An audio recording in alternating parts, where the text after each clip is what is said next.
कल्पांत क्रूर केलि कृतु कदन करः कुंद कर्पूर कांति क्रीडन कैलास कूटे कलित कुमुदिनी कामुकः कांतकायः कंकाल क्रीडनोत्कः कलित कलकलः कालकाली कलत्रः कालिंदी कालकंठः कलयतु कुशलम कोपि कापालिकः कौ।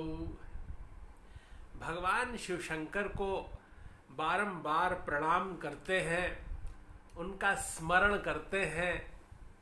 वे भगवान भोलेनाथ सभी का मंगल करते हैं, उद्धार करते हैं, तारण करते हैं।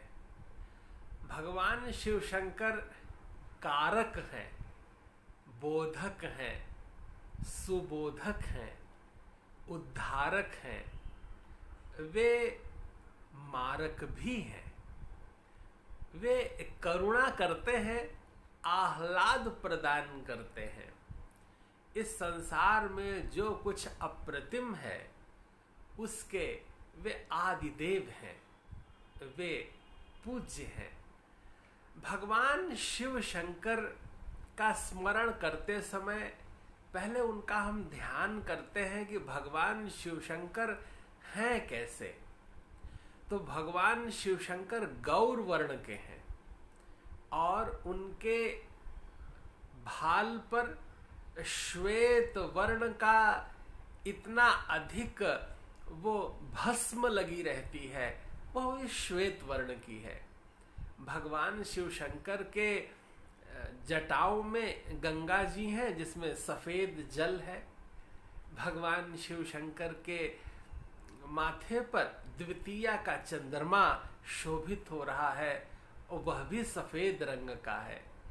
भगवान शिव शंकर ने जो मुंड माला पहन रखी है वह भी सफेद रंग की है और जो हाथ में कपाल ले रखा है, जो हाथ में कटोरा है, वह भी तो सफेद रंग का है। भगवान शिव शंकर के हाथों में जो अस्त्र है वह भी सफेद रंग का है। चमचमाता हुआ वह त्रिशूल, तीनों शूलों का हरण कर देने वाला वह त्रिशूल भी तो सफेद रंग का है। और जो उनका वाहन है नंदीश्वर, वह भी सफेद रंग के हैं। तो ऐसे सर्वसित, सित माने सफेद, भगवान शिव शंकर को हम बारंबार नमस्कार करते हैं। ओम गात्रम भस्म सितम सितंच हसितम हस्ते कपालम सितम खड्वांगंच सितम सितश्च वृषभः कर्णे सिते कुंडले गंगाफेन सितम जटा विलसितम चंद्रः सितो मूर्धनि सोयं सर्वसितो मया नमसितो रक्षाकरः शंकरः। ऐसे भगवान शिव शंकर हमारी रक्षा करें, जो सर्वविध आनंद कर देने वाले हैं, उल्लास भर देने वाले हैं, प्रसन्नता प्रदान कर देने वाले हैं। जो भगवान का विग्रह मूर्ति रूप है उनका, जो उनके स्वरूप का प्राकट्य है, वह शंकर के रूप में है।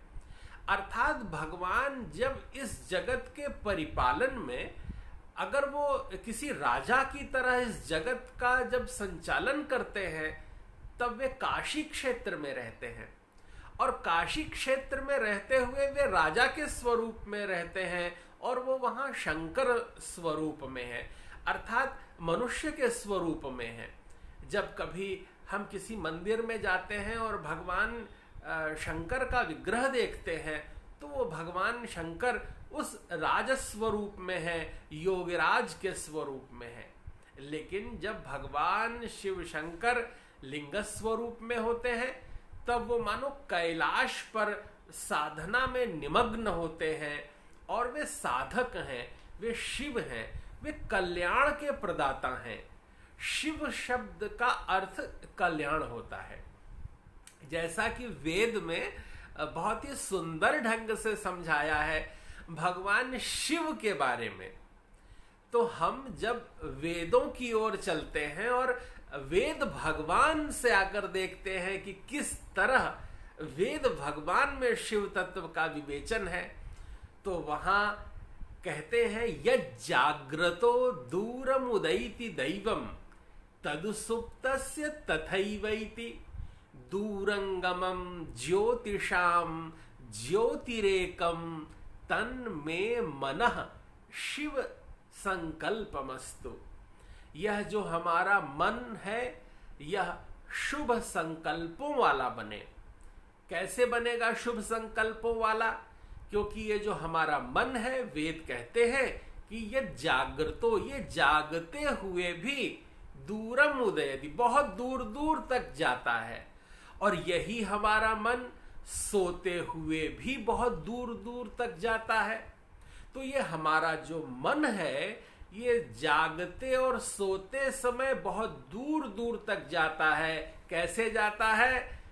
वह एक बिंदु रूप है, ज्योति रूप है, और उस ज्योति रूप, प्रकाश रूप, दिव्य चेतना रूप, उस लिंग स्वरूप, उस भगवदीय स्वरूप को तन में मनः, मेरा मन ऐसा हो कि वह शुभ संकल्पों वाला हो। ये वेद भगवान में भगवान शिव शंकर की स्तुति की गई है, ऐसी प्रार्थना की गई है। और वे भगवान शिव शंकर जिनका एकात्मवाद, जिनकी उस दिव्य पावन भाव भूमि की हम चर्चा कर रहे हैं, संपूर्ण विश्व को पावन बना देने वाली है। भगवान शिव शंकर का कोई नाम ले लेता है तो वे कहते हैं कि मैं उसका ऋणी हो जाता हूं, मैं उसके पीछे पीछे चलने लगता हूं, क्योंकि सेवा धर्मो परम गहनः योगिनामप्यगम्यम। इस संसार में अगर कुछ सबसे कठिन है तो वो सेवा धर्म कठिन है। किसी की सेवा करना बड़ा कठिन है, और स्वामी अपने सेवक से संतुष्ट हो जाए ये और कठिन है। क्योंकि सेवक बड़ी सेवा करे, लेकिन अगर वो स्वामी के मनोनुकूल नहीं होती तो वो उसमें किंतु परंतु करता रहता है और उसमें कुछ कमी देखता रहता है। लेकिन अगर अच्छा सेवक है तो स्वामी के मन के संकल्पों को ही साध देता है। स्वामी को कहने की भी जरूरत नहीं है, और जो समझ जाए वही सेवक है। इसीलिए उसका नाम है किंकर। किम करोति इति किंकरः, अर्थात हम क्या करें, हम क्या करें, वो बार बार पूछता है। वो देख करके स्वामी को ये समझ जाता है कि मैं इनके लिए क्या करूं, और वही अच्छा किंकर है। और स्वामी के वश में सेवक के वश में स्वामी होते हैं। यह बात भी सच है कि जब सेवक स्वामी को सेवा से वश में कर लेता है तब स्वामी भी सेवक के वश में ही हो जाते हैं, क्योंकि बिना फिर सेवक के स्वामी का काम नहीं चलता।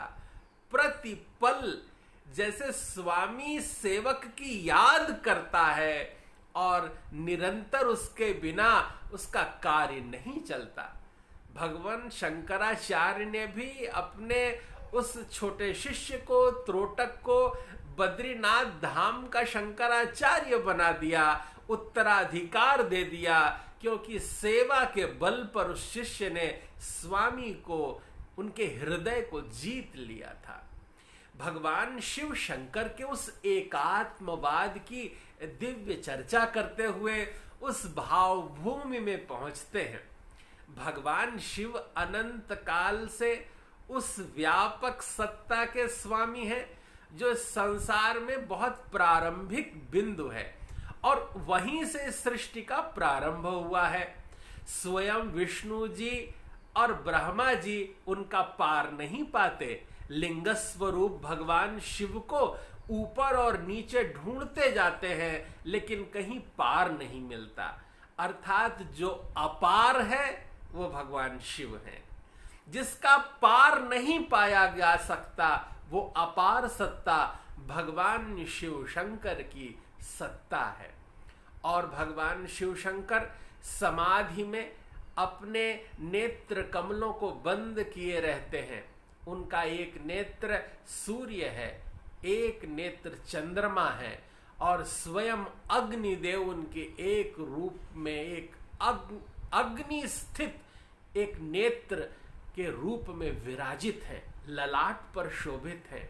उनका भाल, कपाल, ललाट, भ्रिकुटी, नेत्र, चिबुक, हनु, कर्ण, कपोल, अधर, ओष्ठ और वे कंबुक ग्रीव हैं, और वे तो नीलकंठ हैं, क्योंकि उन्होंने इस संसार में जो हलाहल विष निकला, समुद्र को सबने मिलकर मथा कि कुछ अमृत निकलेगा, कुछ बड़ी चीज निकलेगी, कुछ बड़ी की चाहत में बड़े उद्यम करने होते हैं। देवताओं ने, दनुजों ने, सबने मिलकर के समुद्र मंथन किया, और समुद्र मंथन में 14 चीजें निकली।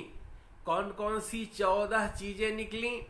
लक्ष्मी, कौस्तुभ, पारिजातक, सुरा, धन्वंतरिश्चंद्रमा,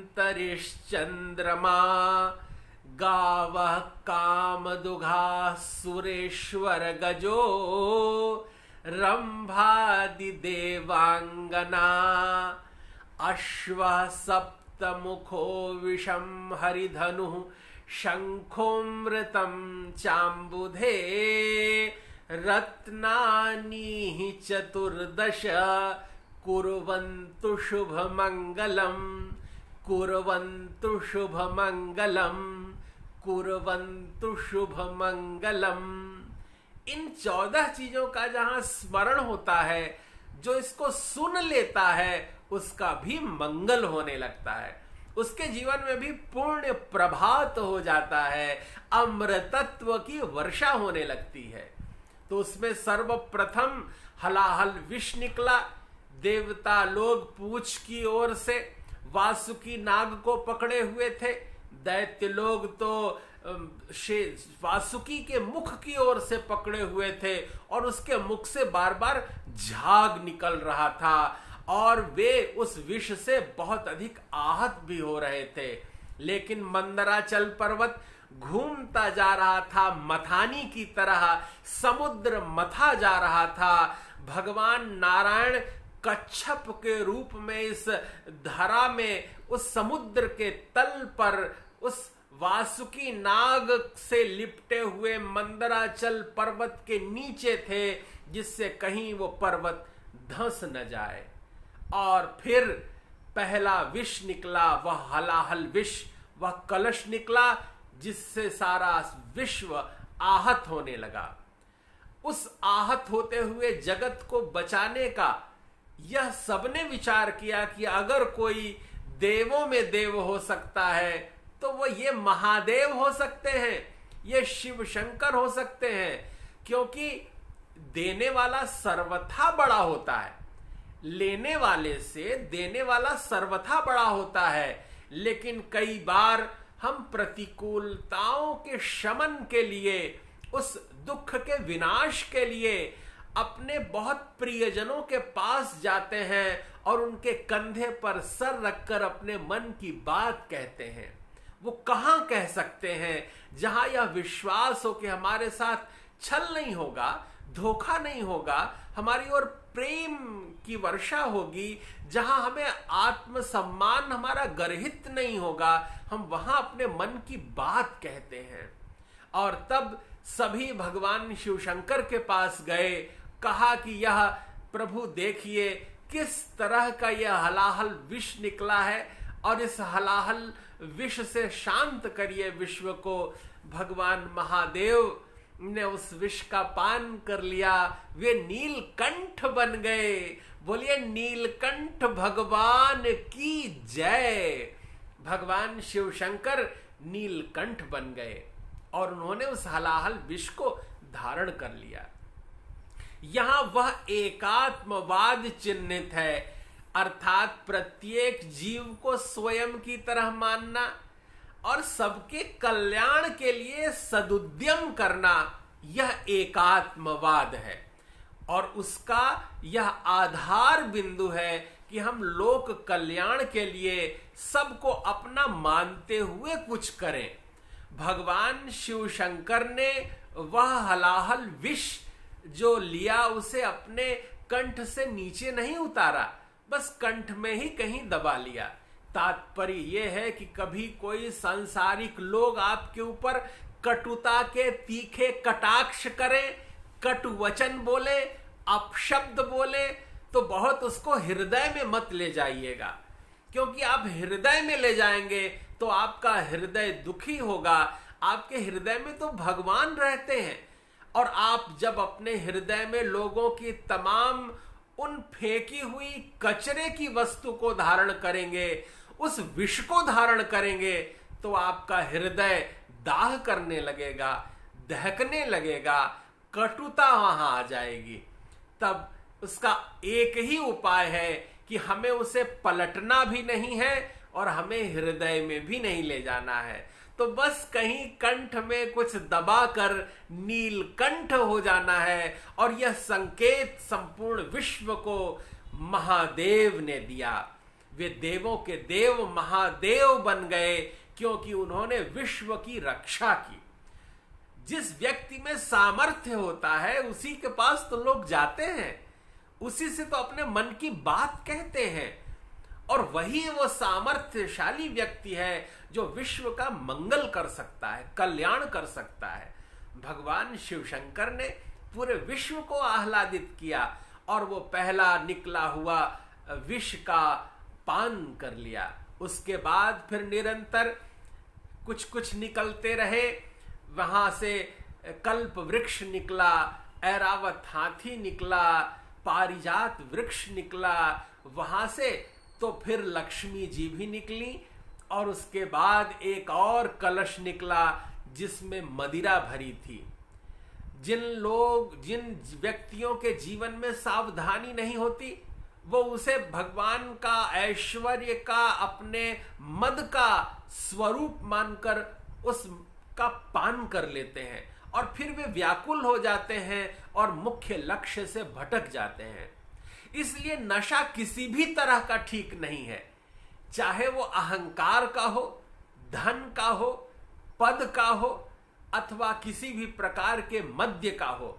नशा उस व्यक्ति में होता है जिसमें स्वयं का सामर्थ्य नहीं होता, और वह उधार की चीज लेकर खुद को, अपने को बड़ा बनाना चाहता है।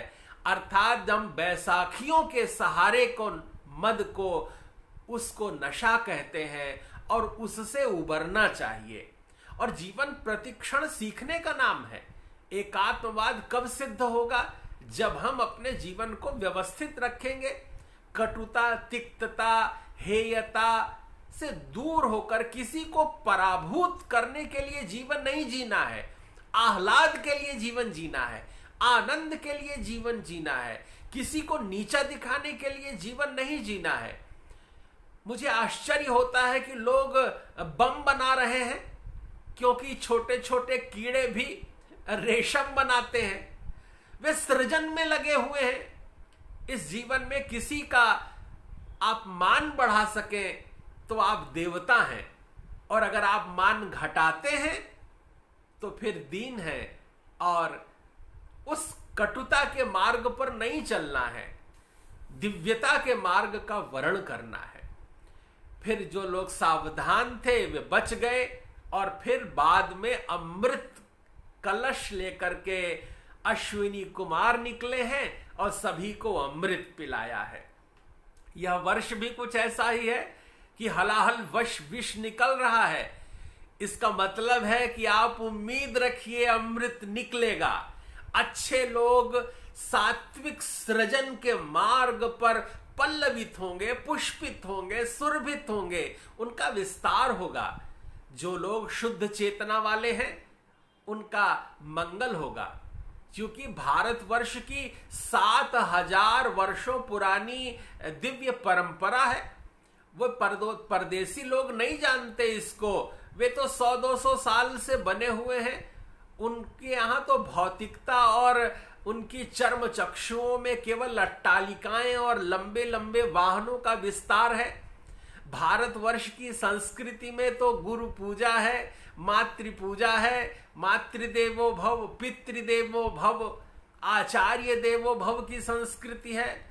यहाँ तो बच्चा प्रातः काल उठ करके माता पिता के चरण स्पर्श करता है, दंडवत प्रणाम करता है, गुरु को प्रणाम करता है, स्पर्श शुचिता रखता है, अन्न शुचिता रखता है, और जिसका अंतःकरण मन पवित्र रहता है वहां मनोमालिन्य का स्थान ही नहीं है। उस पवित्रता के इस राष्ट्र में हमें फलना फूलना है और सदा ही विस्तार होगा। भगवान शिव शंकर की अपूर्व लीलाएं हैं। एक बार सती प्रसंग में तो उन्होंने अपनी गृहस्वामिनी को मना किया कि तुम मत जाओ, क्योंकि बिना बुलाए कहीं नहीं जाना चाहिए, लेकिन वे गईं और उसके बाद दक्ष के यज्ञ का विध्वंस हुआ। इस कथा से तात्पर्य है कि अगर कहीं मानापमान की बात हो तब व्यक्ति को अपने स्वयं के अस्तित्व को कभी नहीं नकारना चाहिए, क्योंकि स्वयं में ही परमात्मा रहते हैं और अपना निरादर ही परमात्मा का निरादर है। जो लोग अपना मान नहीं करते वो किसी का मान नहीं कर सकते, न किसी का मान बढ़ा सकते हैं और न किसी के जीवन में शुभ कर्म कर सकते हैं। इसलिए आह्लादित रहना है, प्रसन्न रहना है, गदगद रहना है। और उन्होंने बस एक केश थोड़ा सा तोड़ा था और वीरभद्र उत्पन्न हो गए। उन्होंने संपूर्ण यज्ञ का विध्वंस कर दिया और सती के दिव्य शरीर से इस संपूर्ण भूमंडल में शक्तिपीठ बने। उसके बाद पर्वतराज हिमालय और मैना के घर में पार्वती जी का जन्म हुआ। पार्वती जी छोटी सी जब बड़ी होने लगी, नारद जी ने आकर हाथ देखकर कहा कि तुम्हारा तो विवाह इस संसार के आदि पुरुष से होगा, जो महनीय है, श्रेष्ठ है, सर्वथा पूज्य है। और मन में वह बीजांकुरण कर दिया और पार्वती जी शिव जी को पाने के लिए उत्सुक हुई। देवताओं ने तारकासुर के वध के लिए जब शिव के विवाह की आवश्यकता थी, पुत्र की आवश्यकता थी उनके, तो पार्वती को लेकर कामदेव गए।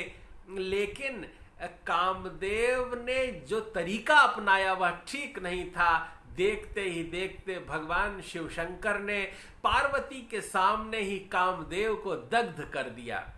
इससे पार्वती को अपने रूप की बड़ी भर्त्सना हुई। निनिंद रूपम हृदयेन पार्वती, पार्वती ने अपने रूप की भर्त्सना की कि हम शुद्ध चेतन उस परात्पर परब्रह्म को छल से कभी जीत नहीं सकते। भगवान को रिझाने के लिए शुद्ध अंतःकरण चाहिए। परमात्मा स्नेह प्रेम का अंकुरण छल से संभव नहीं है। इसलिए फिर पार्वती जी ने तप का सहारा लिया। 1 मास तक फिर वो केवल फल खाकर रहीं, फिर 1 मास तक केवल पत्ते खाकर रहीं। फिर तो उन्होंने वो सूखे पत्ते भी जो खाती थीं वह खाना भी जब छोड़ दिया, तब उनका नाम अपर्णा पड़ गया। वे पत्ते भी नहीं खाती थीं। फिर तो उन्होंने जल पीना भी छोड़ दिया। और जब उन्होंने वायु छोड़ने की बात मन में संकल्पित लेकर प्राणवायु को बाधित किया, तब चूंकि भगवान शिव की चेतना पार्वती जी की चेतना से समवेत हो जाने के कारण पूरे ब्रह्मांड में, आकाश में वायु रुक गई, पक्षी गिरने लगे, ऋषि मुनि सारा जगत सबको सांस लेने में दिक्कत होने लगी, क्योंकि जगत नियंता का चिंतन करते करते एक जीव ने अपनी प्राणवायु रोक ली। भारतवर्ष का यह विज्ञान है कि हम किसी की याद करते हैं और करोड़ों मील दूर कोई हिचकियां लेने लगता है। इतनी सामर्थ्य हमारे चिंतन में, संकल्प सिद्धि में है।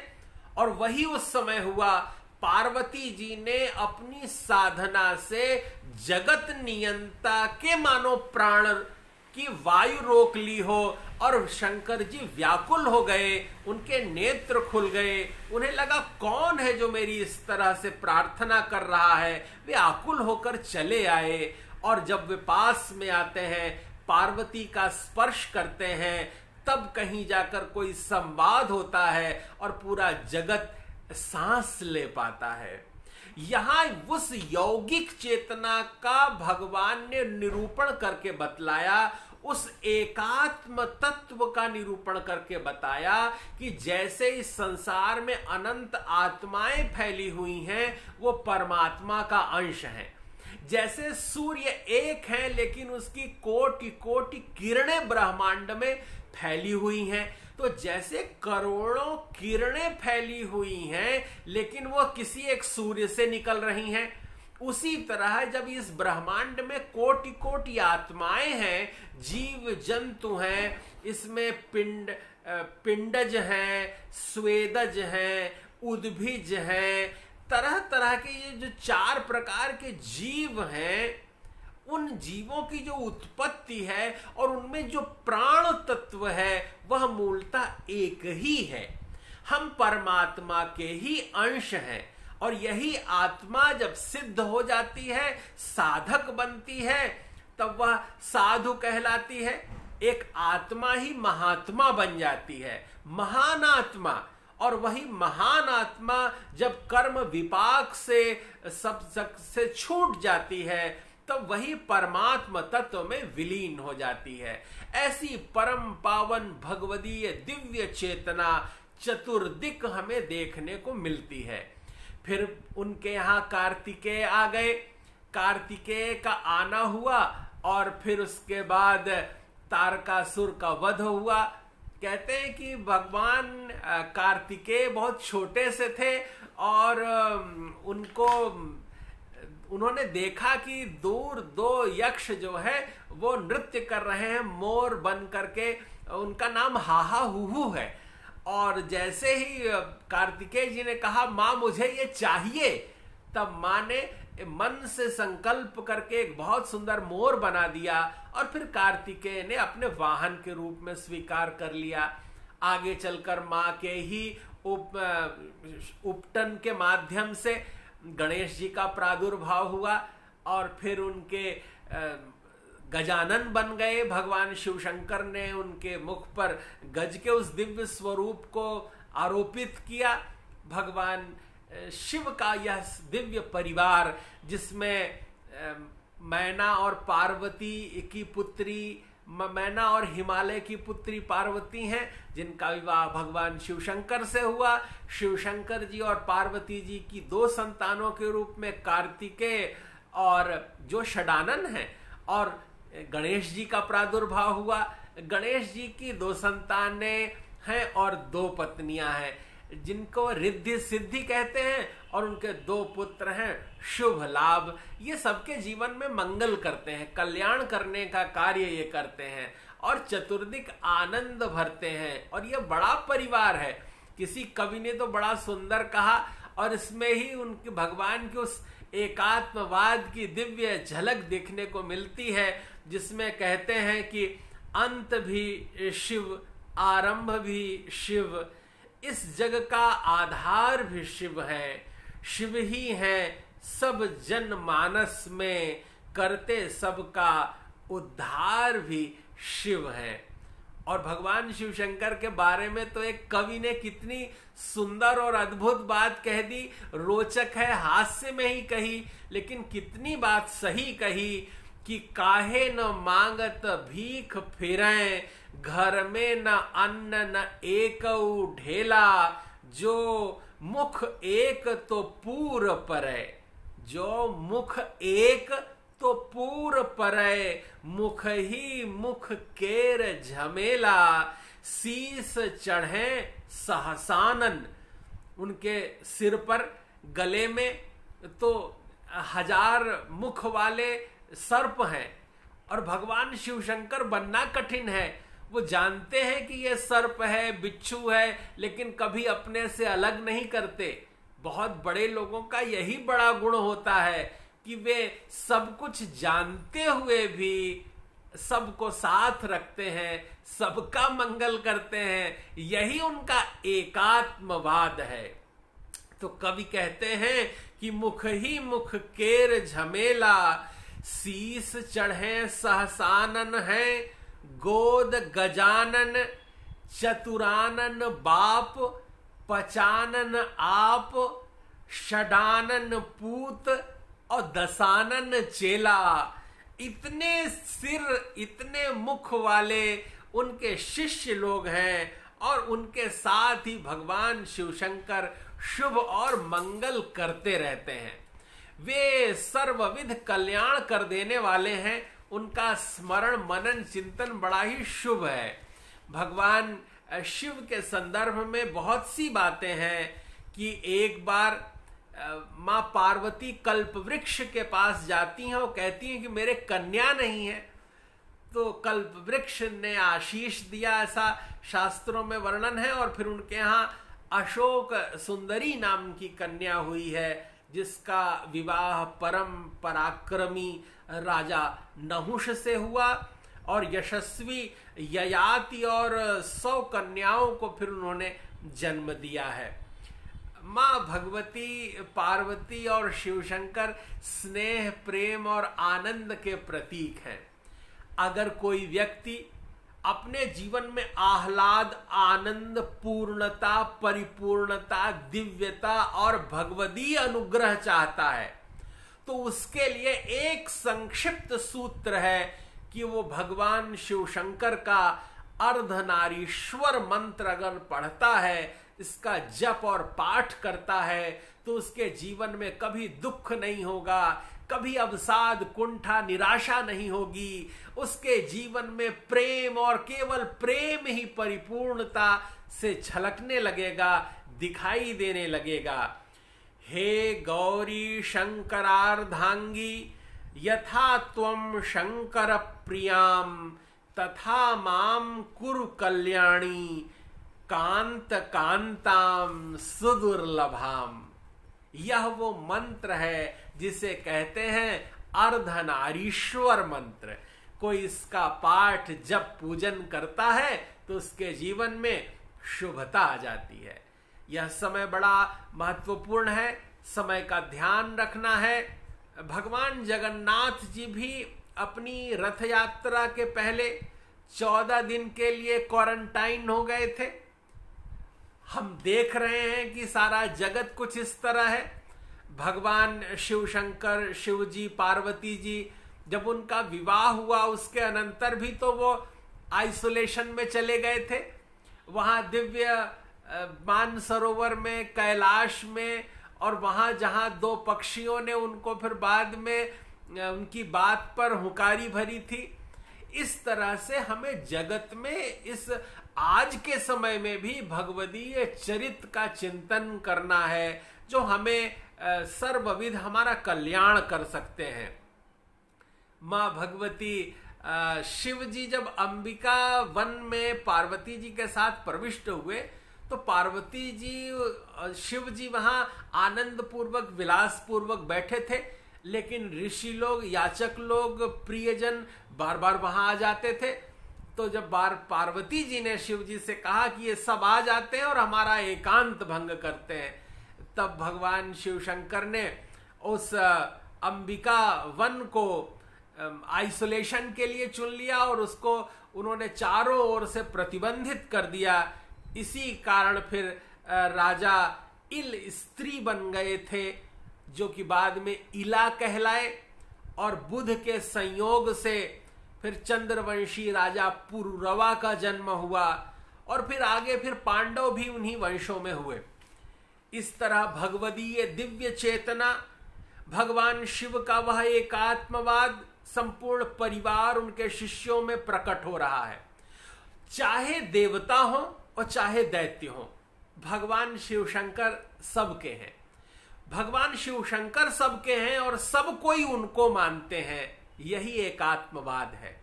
जब प्रेम की पूर्णता किसी व्यक्ति पे विश्वास के फलीभूत होने के स्तर पर होने लगती है। अर्थात पहले श्रवण करते हैं, मनन करते हैं, निधिध्यासन करते हैं, विषय और वस्तु का चिंतन करते हैं, उसके बाद उस पर श्रवण करते हैं, विश्वास कर आस्था रखते हैं।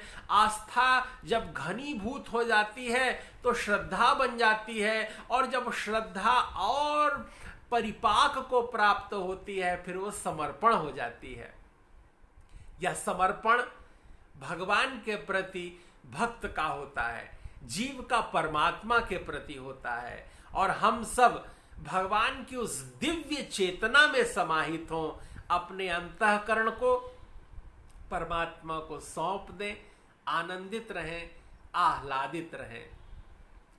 जटाकटाह संभ्रम भ्रमन्निलिम्प निर्झरी विलोल वीचि वल्लरी विराजमान मूर्धनि धगत धगत धगत ज्वलल्ललाट पट्ट पावके किशोर चंद्रशेखरे रति प्रतिक्षणम मम। प्रतिक्षण भगवान के चरणों में हमारी रति रहे, हमारे अंतःकरण में परमात्मा प्रीति रहे, और परमात्मा हमारी ओर देखकर मुस्कुराते रहें।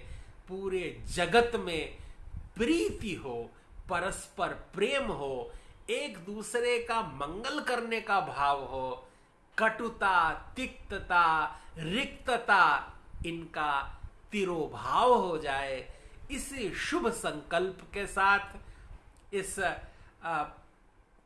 आष्टा से निकलने वाले इस दिव्य पंचांग, इस पार्वती पंजिका के इस व्यास परिवार के प्रति स्नेह अर्पित करते हुए संपूर्ण जनमानस और विश्व के प्रति आत्मीय स्नेह भाव, बहुत बहुत शुभकामना, बहुत मंगल कामना। जय गुरुदेव। ओम नमः शिवाय, ओम नमः शिवाय, ओम नमः शिवाय।